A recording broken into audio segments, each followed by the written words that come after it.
Hi, my name's Daryl Brown. I'm an artist. I'm 33 years old.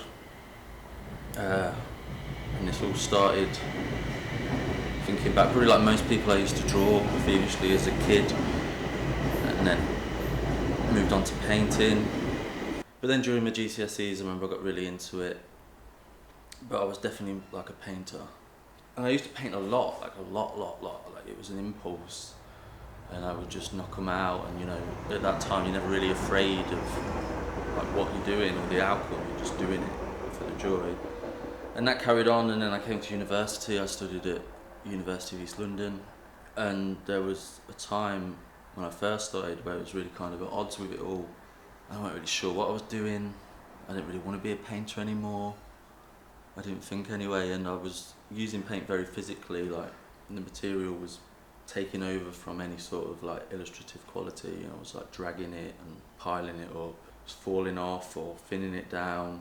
And then I think that was like a natural segue into me becoming a sculptor, because the paint became a material, and through kind of poverty I was painting on whatever I could find. So that became like an object, and then at some point, it stops going on the wall, it came on the floor, and then I was a sculptor from there. And it was like the transition of, like I say, the interest in the material. It's basically just, instead of it just being paint, all of a sudden my inventory of materials just, exploded. And now I can make work out of whatever I want.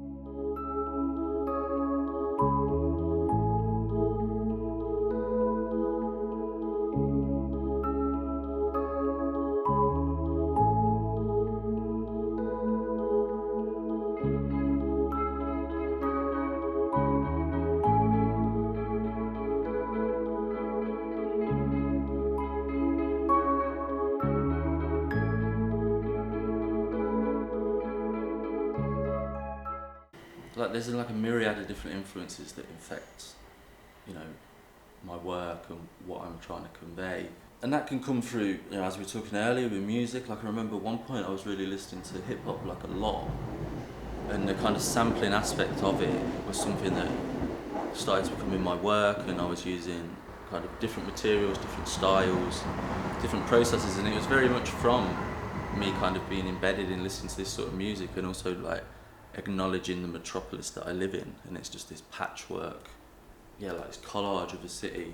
Like every kind of vista is just made up of like rich, poor, like new, old, different influences everywhere, different subcultures. So things like that can influence my work, but then other times it can become very focused, and I'm just dealing with form and material, and I'm kind of going down this path, and I may just be kind of all hinging on like the shape, which may be a circle or a bowl or whatever it may be. And then there's like the process within that somehow informs this form at the end, and it's the process itself that kind of grows the piece.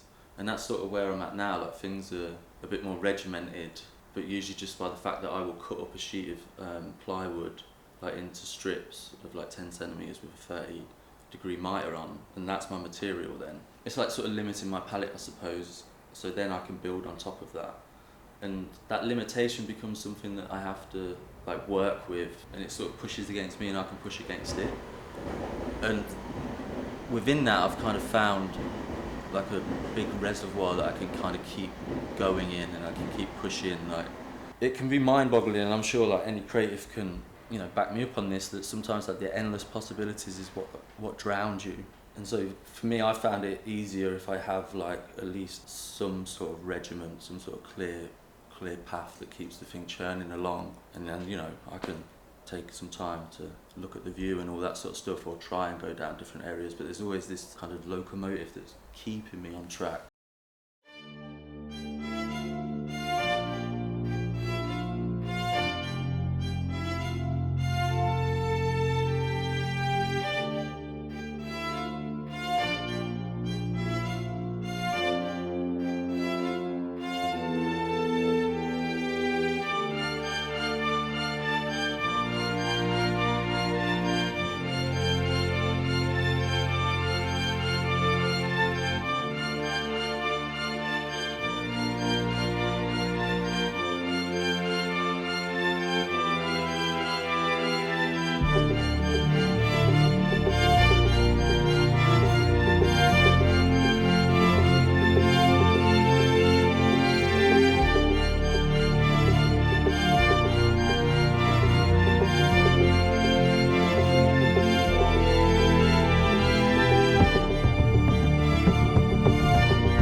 originally I would have been just like, I need to make a form and I've got this material, I'm just going to like laminate it together.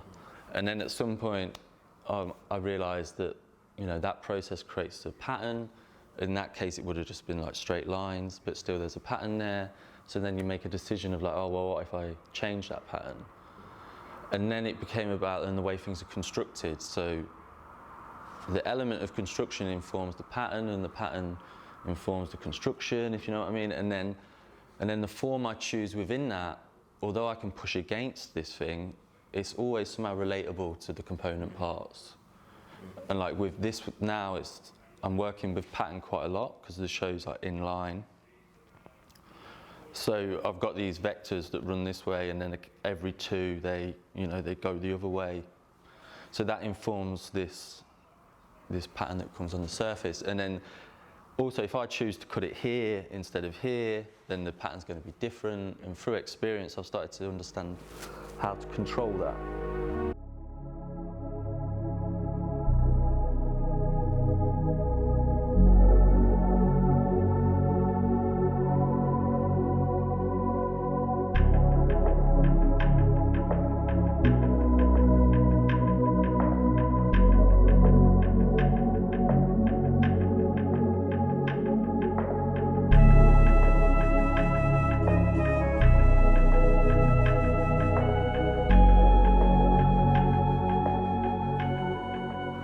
So these elements can offer me, you know, the possibility of breaking out. Like I'm always aware of that. Like I've chose this quite restrictive form, but if I wanted to, this could jolt out and I could start building again, which is what I've done before.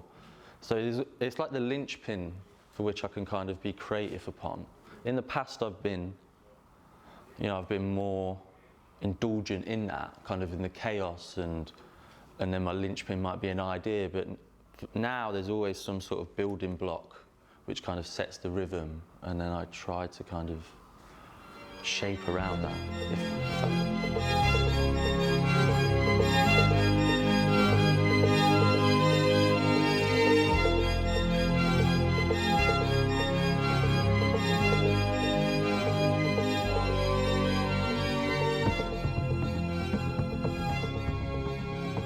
Obsessive and compulsive about the stuff, and this takes up far too much of my life sometimes, like mentally.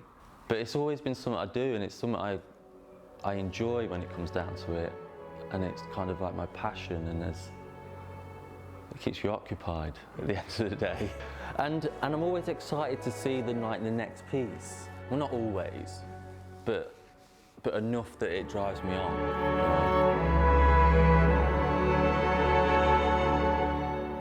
See if I can get it to work. It's an old CD player, as you can see.